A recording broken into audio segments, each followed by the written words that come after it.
Welcome to Mimans academy. ये lecture है history का और इसके पहले हमने कल पढ़ चुका है उत्तर वैदिक कालीन समाज। और आज हम पढ़ लेंगे उत्तर वैदिक कालीन आर्थिक जीवन और इसके बाद हम पढ़ लेंगे उत्तर वैदिक कालीन धार्मिक जीवन। हुआ क्लियर? तो ये जो लेक्चर है उत्तर वैदिक कालीन धार्मिक जीवन और उत्तर वैदिक कालीन आर्थिक जीवन, ये क्वेश्चन मेंस और प्री दोनों के लिए इंपॉर्टेंट है। ठीक है, धार्मिक जीवन तो आपके लिए जो प्री होता है, जो वनडे होता है, जितने भी वनडे एग्जाम होती है वहाँ पे ये क्वेश्चन बहुत ज़्यादा आते हैं, तो थोड़ा ध्यान से सुनना और इसके जो फैक्ट हैं वो लिख लेना। ये पीडीएफ आपको मिल जाएगी, परंतु जो एक्स्ट्रा फैक्ट होते हैं उसे आप लिख लेना। ठीक है, तो चलिए शुरू करते हैं कि सबसे पहले देखते हैं कि जो उत्तर वैदिक काल है उसका जो आर्थिक जीवन है, उसका जो आर्थिक जीवन है उसकी अर्थव्यवस्था टिकी थी किस पर? कृषि पर। ठीक है, कृषि यानी कि यहाँ पर जो ऋग्वैदिक काल है वहाँ पर जो अर्थव्यवस्था की जो रीढ़ थी वो थी पशुपालन। मैंने कल बताया था आपको कि जो ऋग्वैदिक काल है वहाँ पे जो अर्थव्यवस्था की रीढ़ है, आधार है, क्या है? वो पशुपालन है। लेकिन वही हम देखते हैं कि उत्तर वैदिक काल में वो कृषि हो जाती है। कृषि क्यों होती है? उसके पीछे रीज़न है 1000, उसके पीछे रीज़न है 1000 बीसी। बीसी में क्या होता है? लोहे की उत्पत्ति होती है। ठीक है, और लोहे की उत्पत्ति करती क्या है? ये लाती है कृषि क्रांति ला देती है। कैसे लाती है? तो ध्यान रखना क्या हुआ था। सबसे पहली बात तो जो लोहा है उससे बनाया गया औजार। हुआ क्लियर? औजार सबसे पहले क्या किया जाएगा? अगर आपको कहीं रहना है तो उसके लिए जो जंगल होगा, जो वन होगा, उसको आप काटोगे। ठीक है, वन काट दी आपने, बना लिया घर। ठीक है, आपने और वन काटे और वहां पे आपने क्या किया? कृषि किया।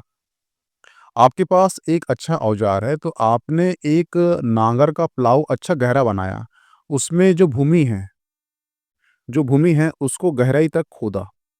जब गहराई तक खोदा आपने तो वहाँ की जो उर्वरता क्षमता है ज़मीन की ऊपर की और ज़मीन के अंदर की अधिक होती है, ऊपर की कम होती है। और आपने जब उसको खोदा और वहाँ आपने बीज बोया, जब बीज बोया तो उसका जो उत्पादन था उसमें वृद्धि हो गई। हुआ क्लियर? यानी कि लोहे की उत्पत्ति ने क्या करी? कृषि क्रांति पैदा कर दी। हुआ क्लियर? लोहे की उत्पत्ति ने क्या कर दी? कृषि क्रांति पैदा कर दी। लोहे की उत्पत्ति से ही उसके बने औजार, औजार से बना प्लाऊ, प्लाऊ जो है, जो भूमि है उसको गहराई तक खोदा। जब गहराई तक खोदा तो अंदर की जो उर्वरकता क्षमता थी भूमि की ऊपर आ गई। वहां पे आपने बीज बोया, बीज बोने पर जो फसल है उसमें अत्यधिक मात्रा में वृद्धि देखी गई। इसलिए जो है उत्तर वैदिक काल में जो अर्थव्यवस्था का आधार है वो क्या हो गया? कृषि हो गया।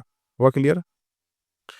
अगर मैं आपको बोलूँ कि जो लोहे की उत्पत्ति ने ही उपनिषद पैदा किया, लोहे की उत्पत्ति ने ही भारत में षड दर्शन पैदा किया, लोहे की उत्पत्ति ने ही दर्शन पैदा किया, तो इसमें अतिशयोक्ति नहीं है। कैसे समझना उसको?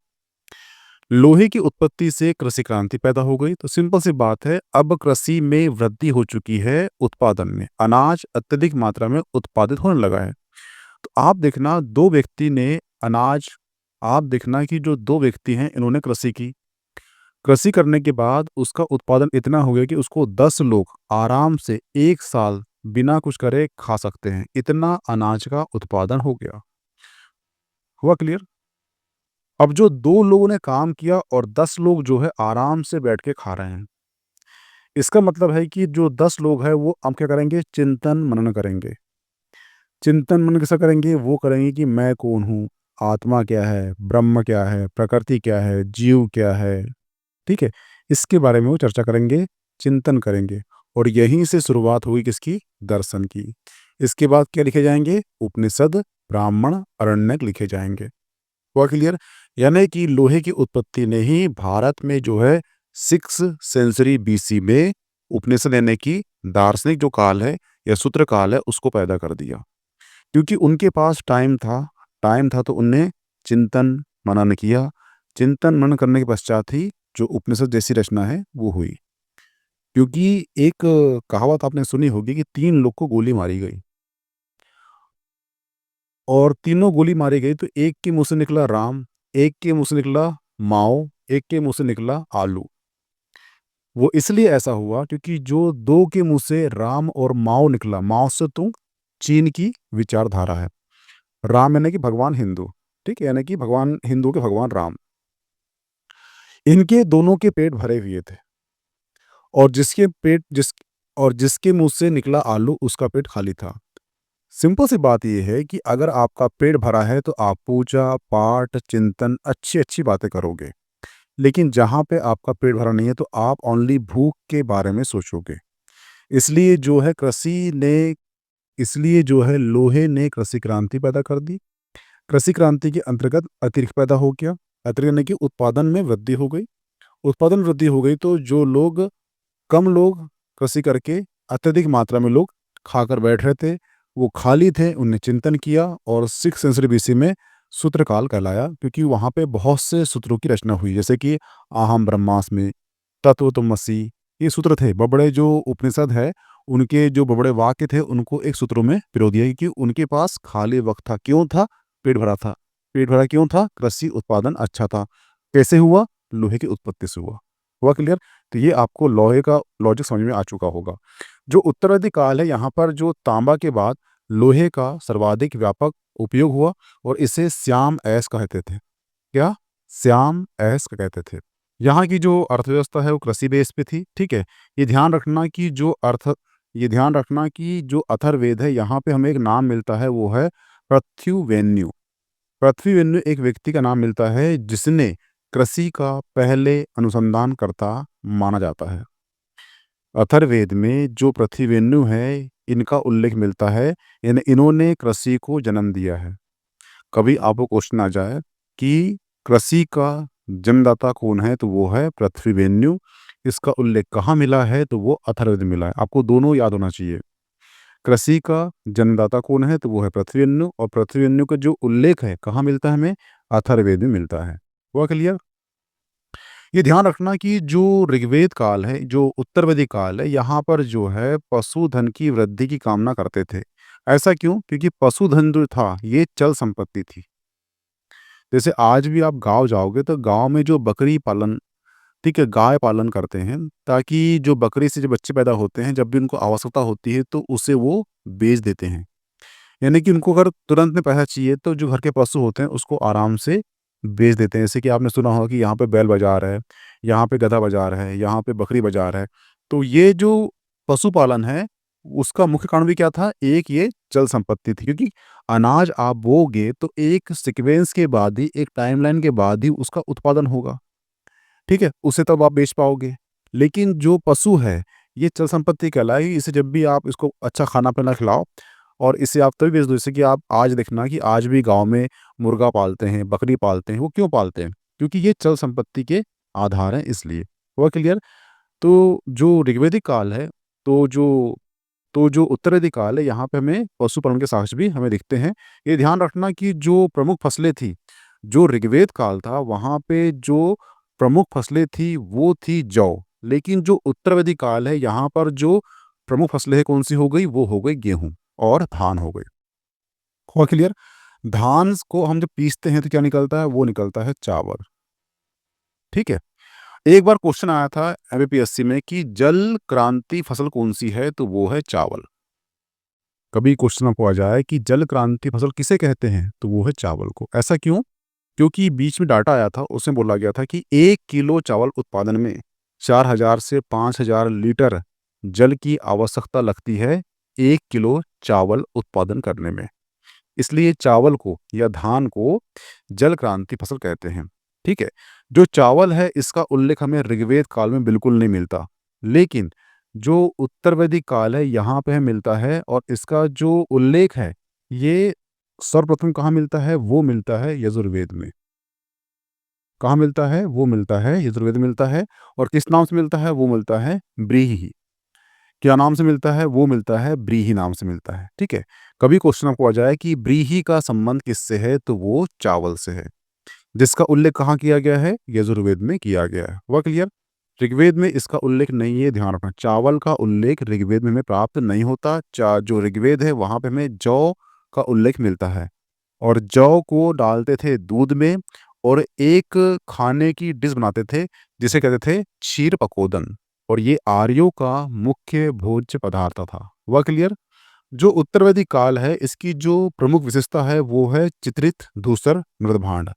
लेकिन सर्वाधिक जो यूज़ था वो था लाल मृदभांड का। अब ये क्या है? मृद यानी होता है मिट्टी, भांड यानी कि बर्तन। यानी कि मिट्टी के ऐसे बर्तन जिस पे चित्र उकेरे गए थे उसे कहते थे चित्रित, धूसर, मृदभांड। इनकी सबसे बड़ी विशेषता है किसकी? उत्तर वैदिक काल की। लेकिन सबसे जो प्रचलित थे वो थे लाल मृदभांड। जैसे कि आज भी आप अगर जाते हो होटल तो वहाँ पे जो खाना है वो अच्छे-अच्छे बर्तन में परोसा जाता है आपको। लेकिन घर में यूज़ कौन-सा होता है? वही गंजी होती है, वही सिंपल थाली होती है। तो उसी प्रकार जो है इसकी विशेषता क्या थी यहाँ की उत्तरार्धिक काल की? वो थी चित्रित, धूसर, मृदभांड। लेकिन सर्वाधिक जो प्रचलन था वो था लाल मृदभांड का। हुआ क्लियर? ये ध्यान रखना कि जो उत्तर वैदिक काल है यहाँ पे जो व्यापारी की श्रेणियां होती थी उसका जो होता था प्रधान उसे कहते थे श्रेष्ठी। 2019 में एक क्वेश्चन आया था। कहाँ आया था? वो आया था मध्य प्रदेश पीएससी में। प्री में आया था। क्वेश्चन आया था पढ़ी क्या है? पढ़ी क्या है? पढ़ी का संबंध किससे है? तो पढ़ी का संबंध किससे है? पढ़ी का संबंध है व्यापार से। पढ़ी का संबंध किससे है? वो व्यापारी से है। जो वैदिक काल है वहां पर पढ़ी को बोलते थे व्यापारी। हुआ क्लियर? उसी प्रकार आपसे क्वेश्चन कर सकता है कि जो व्यापारी की जो श्रेणियां होती है उसे क्या कहते हैं? तो श्रेष्ठी कहते हैं। हुआ क्लियर? और ये ध्यान रखना कि जो श्रेष्ठी का जो उल्लेख है पहली बार ये मिलता है हमें कहाँ पर? ऐतरेय ब्राह्मण में मिलता है। कहाँ मिलता है? वो मिलता है ऐतरेय ब्राह्मण में। ऐतरेय ब्राह्मण में मिलता है क्या हमें? श्रेष्ठी का पहली बार उल्लेख। ये ध्यान रखना कि जो महाजनी प्रथा है इसका उल्लेख हमें पहली बार कहाँ मिलता है? सतपथ ब्राह्मण में मिलता है। अब महाजन प्रथा क्या होती है? जैसे कि आज भी आप चल जाओ गाँव में, तो गाँव में जो साहूकार होते हैं, जो किसानों को, जो गरीबों को जो ऋण उपलब्ध कराते हैं, ठीक है? सर्वाधिक उच्च ऋण पर जो धन देते हैं, उधार देते हैं, उन्हें कहते हैं महाजन। तो जो महाजनी प्रथा है, इसका उल्लेख हमें मिलता है कहाँ पर? वो मिलता है उत्तर वैदिक काल में। और उत्तर वैदिक काल में कहाँ मिलता है हमें? और उत्तर वैदिक काल में ये चीज़ थी, ये हमें कहाँ मिलता है? ये मिलता है हमें सतपथ ब्राह्मण में मिलता है। क्वेश्चन सिंपल सा आएगा कि महाजनी प्रथा का उल्लेख किस ब्राह्मण में दिया गया है? तो वो है सतपथ ब्राह्मण में मिलता है। और ये सूदखोर है, इसे कहते हैं कुशी दिन। ये एक्चुअली कुशी है, कुशी दिन कहते हैं, ठीक है? ये ध्यान रखना। और जो तैतृय ब्राह्मण है, यहाँ पर ऋण के लिए एक शब्द यूज़ किया गया है। जो तैतृय ब्राह्मण है, यहाँ पे ऋण के लिए एक शब्द यूज़ किया गया है और वो शब्द कौन-सा है? वो है कुसीद, ठीक है? कभी क्वेश्चन को आ जाए कुसीद का संबंध किससे है? तो ये ऋण से है। और इसका उल्लेख कहाँ मिलता है हमें? तो इसका उल्लेख मिलता है हमें तैत्तिरीय संहिता में मिलता है। हुआ क्लियर? जो चांदी का उल्लेख है ये मिलता है कहाँ पर? ये मिलता है हमें अथर्ववेद में मिलता है चांदी का उल्लेख। हुआ क्लियर? अब चलते हैं नेक्स्ट पीपीटी में क्या दिया है देख लेते हैं उसमें। ये है उत्तर वैदिक काल में निष्क। ये एक्चुअली निष्क है। निष्क, शतमान, पाद और कृषण आदि माप की इकाई थी। यानी कि जिससे हम मापते हैं, जैसे कि आप तेल माप रहे हो, ठीक है? या फिर आप किसी वस्तु को लंबाई माप रहे हो। तो ये जो निष्क, शतमान, पाद ये क्या थी? माप की इकाई थी। लेकिन जो तौल की इकाई थी वो थी रिक्तिका और गुंजा। जैसे कि आप अगर बाट में तौलते हो तो उसके लिए 2 इकाई थी। एक कौन-सी थी? रिक्तिका और गुंजा। हुआ क्लियर? लेकिन आप किसी की माप कर रहे हो तो उसके लिए 4 इकाई थी। एक है निष्क, शतमान, पाद और कृषण। हुआ क्लियर? जो गाय है और जो निक्स है इसका लेन-देन के माध्यम में होता था यूज़। यानी गाय और निक्स का उपयोग जो है एक मुद्रा के रूप में होता था। यानी कि जो गाय है और निस्क है इसका जो उपयोग है ये लेन-देन में होता था, ये ध्यान रखना, ठीक है? अभी भी यहाँ पर हमें वस्तु विनिमय व्यापार दिखाई देता है। यानी कि आपके पास अगर घड़ा है, मेरे पास अगर धान है तो आप मुझे घड़ा दोगे, मैं आपको धान दूँगा। इस प्रकार से हमारे बीच में एक वस्तु विनिमय प्रणाली बन जाएगी। हुआ क्लियर? क्योंकि यहाँ पर अभी क्या है कि जो व्यापार था ये सीमित था इसलिए यहाँ पर वस्तु विनिमय प्रणाली थी। इसके बाद क्या होता है कि व्यापार का और विकास होता है। तो वस्तु को ले जाना, वहाँ पे बेचना ये मुश्किल हो गया। इसलिए जो असरफियाँ थी, जो मुद्रा थी ये बन गई। लेकिन उसके बाद भी क्या हुआ कि व्यापार का और विकास हुआ। जब और विकास हुआ तो जो मुद्रा थी, सिक्के वाली, इसके लिए बनाए गए नोट। क्योंकि ये सिक्के होते थे भारी, नोट होते थे हल्के, ठीक है? नोट बना लिए गए। लेकिन आप देखना कि वर्तमान में व्यापार और बढ़ गया है। तो जो नोट थे उसको अब कर दिया गया है डिजिटल करेंसी। जैसे कि आप ऑनलाइन पेमेंट करते हो फ़ोन पे, गूगल पे में, तो ये एक व्यापार का विकास की प्रक्रिया के माध्यम से भी मुद्रा में आपके बदलाव आता है, ये है। हुआ क्लियर? अब इसके बाद पढ़ लेते हैं हम यहाँ से उत्तर वैदिक काल का धार्मिक जीवन, ठीक है? तो जो उत्तर वैदिक काल का जो धार्मिक जीवन है, इसमें कर्म कांड आ गए थे। कर्म कांड क्यों आ गए थे? सिंपल सी बात है, उसका कारण भी लोहे की उत्पत्ति है। कैसे? जैसे कि लोहे की उत्पत्ति हुई तो कृषि क्रांति पैदा हो गई। कृषि क्रांति पैदा हो गई तो वहाँ पर अतिरेक पैदा हो गया। अतिरेक मीन्स यानी कि कृषि के उत्पादन में वृद्धि हो गई। जब कृषि के उत्पादन वृद्धि हो गई, सिंपल सी बात है, हर किसी के पास में अत्यधिक मात्रा में अनाज हो गया। जब अनाज हो गया तो उसका वाणिज्य हुआ, यानी उसको बेचा गया, उसको लिया गया। तो इस प्रकार से क्या हुआ कि धन आया, वाणिज्य आ गया, व्यापार आ गया। तो सिंपल सी बात, जब जब लोगों की जेब में पैसा आ जाएगा तो वो हवन कराएँगे, ठीक, कर्मकांड कराएँगे। इस प्रकार यहाँ से उत्तर वैदिक काल में धन अधिक हो गया, अधिक होने के कारण कर्मकांड पैदा हो गया।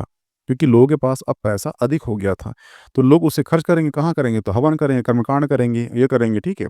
इसी प्रकार जो है यहाँ पे बहुदेववाद पैदा हो गया, यानी कि एक से अधिक देवता पैदा हो गए।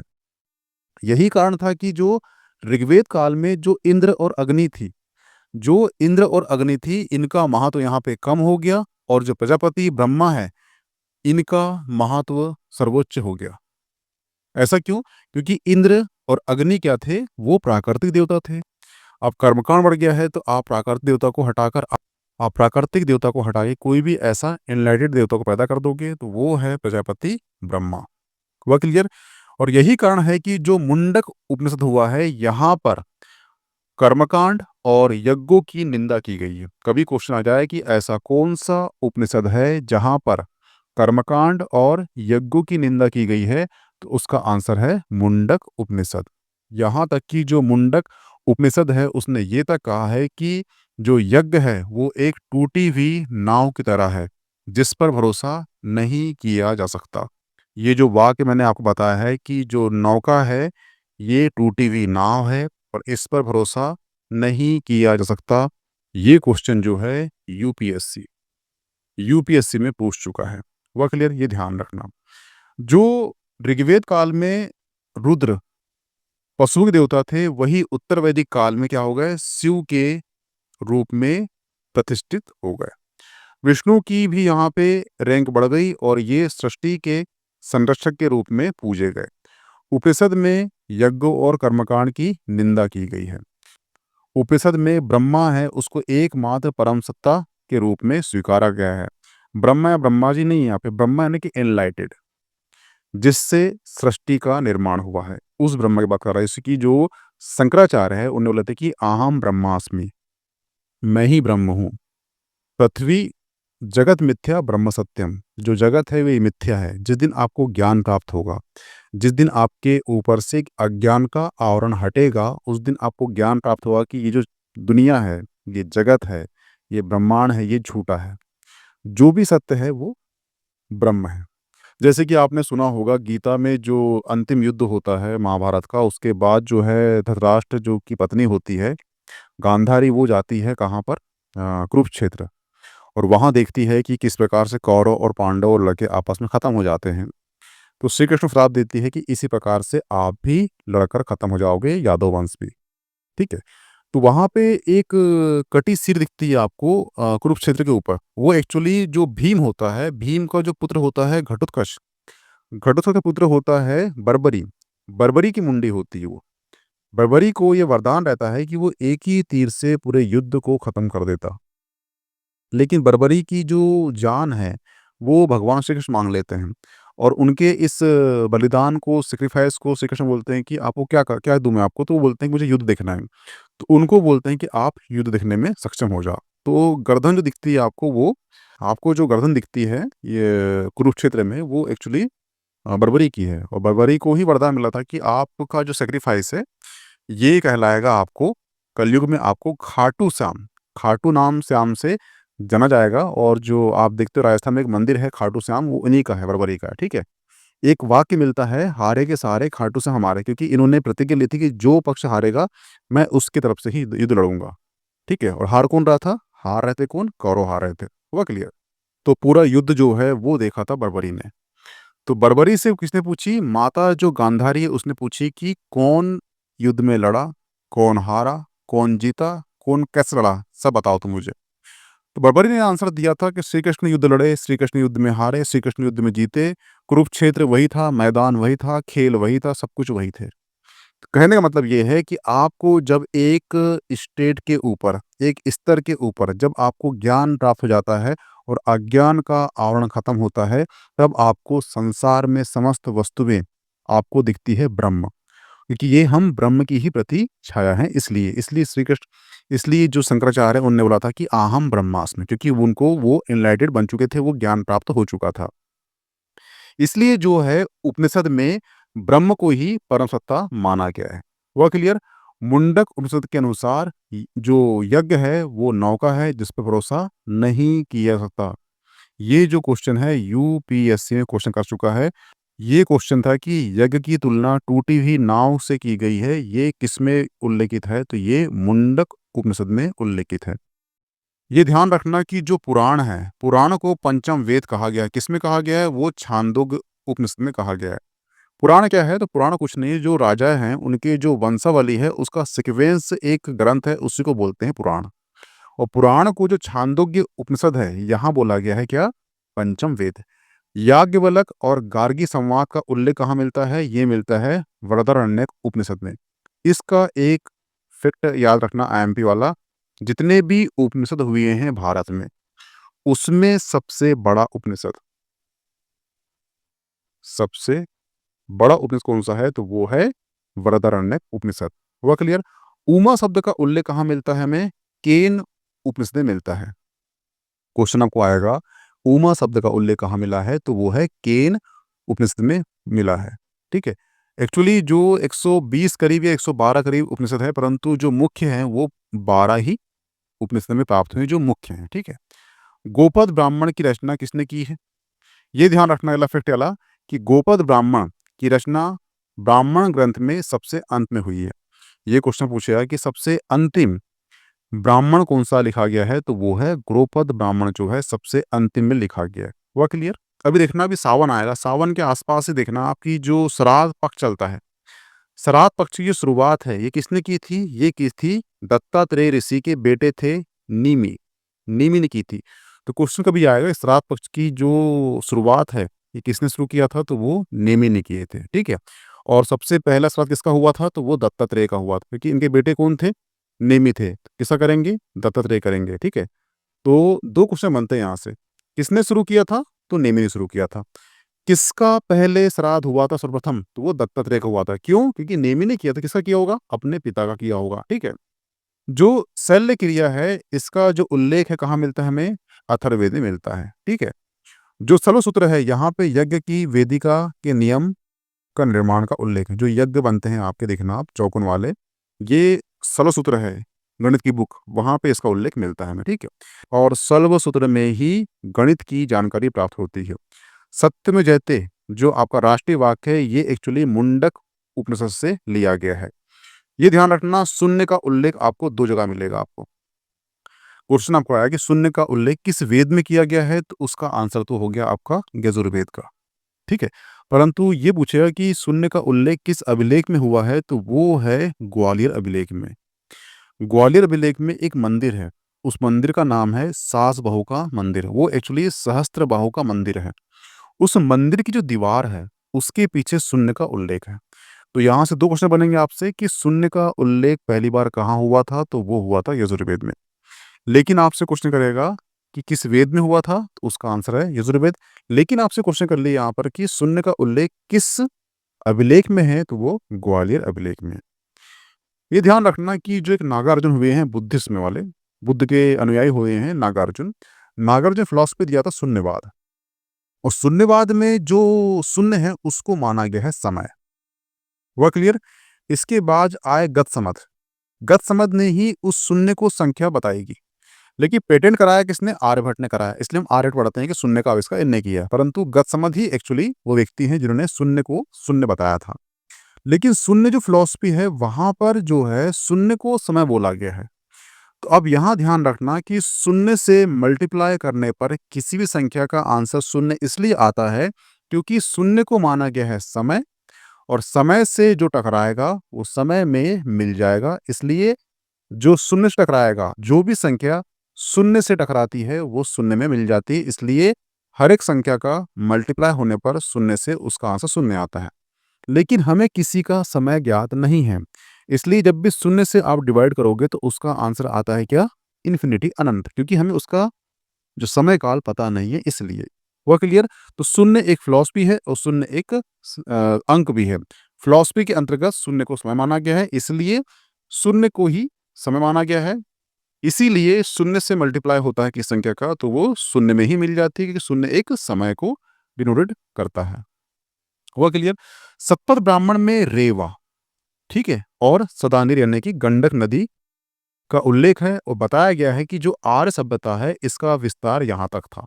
यानी कि रेवा नदी यानी कि नर्मदा, यानी कि मध्य प्रदेश, गंडक यानी कि यूपी साइड, यानी कि यहाँ तक जो है आर्य सभ्यता फैली हुई थी। एक क्वेश्चन करता है कि रेवा नाम कहाँ मिलता है? नर्मदा का। तो रेवा नाम कहाँ मिलता है नर्मदा का? वो मिलता है सतपथ ब्राह्मण में मिलता है। और ये क्वेश्चन जस्ट अभी आने वाली जो और ये क्वेश्चन जो है जस्ट अभी 2 या 1 पीएससी गई है, मध्य प्रदेश पीएससी, वहां पे क्वेश्चन कर चुका है। ठीक है। युद्ध का आरंभ मनुष्य के मस्तिष्क से होता है, इसका उल्लेख कहाँ किया गया है? तो वो अथर्ववेद में हमें मिलता है। युद्ध का आरंभ मनुष्य के मस्तिष्क से होता है, ये क्वेश्चन को आप रट डालना। ऐसा क्यों? क्योंकि आप देखना करंट में जो 2025 गया है, 2025 गया है, यहाँ पर युद्ध हुए हैं, जैसे कि भारत पाकिस्तान के साथ युद्ध हुआ छोटा मोटा, ठीक है, इसराइल और फिलिस्तीन से चल ही रहा युद्ध, रूस और यूक्रेन का युद्ध चला ही है, ठीक है, अभी कुछ दिन और अभी जस्ट उसने अमेरिका ने ईरान के ऊपर उसने अटैक कर दिया है। 2025 देखना पूरा युद्ध का समय चला है। तो ये क्वेश्चन में भी पॉसिबल है कि पूछ सकता है यूपीएससी में कि युद्ध का आरंभ मनुष्य के मस्तिष्क में होता है, इसका उल्लेख कहाँ किया गया है? तो इसका उल्लेख कहाँ किया गया है? इसका उल्लेख अथर्ववेद में किया गया है। ठीक है। 2 और फैक्ट याद रखना कि एक वर्ड है, कौन सा? अस्तु माह सद्गमय। एक मंत्र याद रखना, अस्तु माह सद्गमय, ये कहाँ उल्लेखित है? तो ये ऋग्वेद में उल्लेखित है।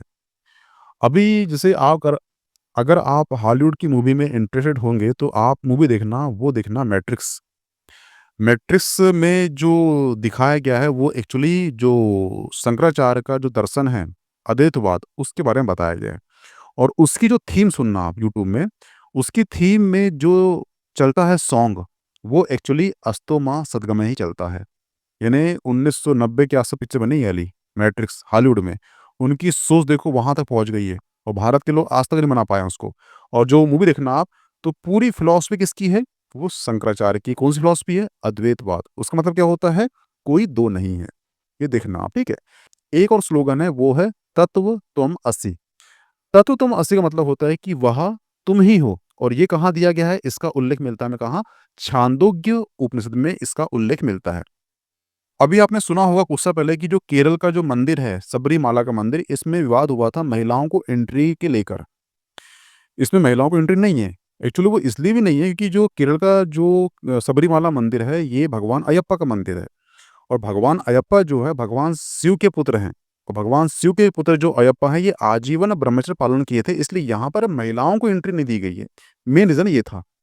तो ये जो सबरीमाला का मंदिर है, इसकी जो दीवार है, फ्रंट में लिखा है तत्व त्वम असि, यानी कि वह तुम ही हो। और इसका उल्लेख कहाँ मिलता है हमें? छांदोग्य उपनिषद में मिलता है।